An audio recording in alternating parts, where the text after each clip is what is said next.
আসসালামু আলাইকুম। আমার নাম আয়েশা সিদ্দিকা। আমি একটি কবিতা বলবো। কবিতার নাম লিচু চোর।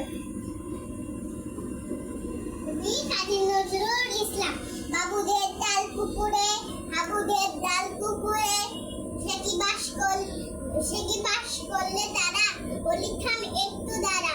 পুকুরের ওই কাছে না লিচুর এক গাছ আছে না, দাদা আসতে গিয়ে ইয়া বড় কাস্তে নিয়ে গাছে যেই চড়েছি, ছোট এক ডাল ধরেছি, ও বাবা মরাত করে হয়েছি সরাত জোরে।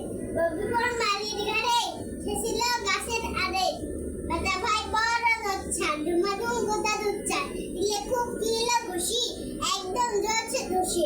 আমিও বাগিয়ে থাপড়, এ হওয়া চাগিয়ে কাপড়, লাফিয়ে দিন নদিয়াল, দেখি এক ভিটে শিয়াল।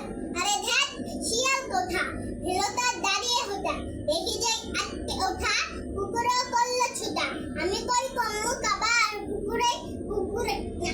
পুকুরেই করবে সবার। বাবা গো মা গো বলে পাঁচিলের সকল গুলে, ঢুকি গিয়ে বসতে ঘরে, যেন পান আসলো ধরে। যাবো ফের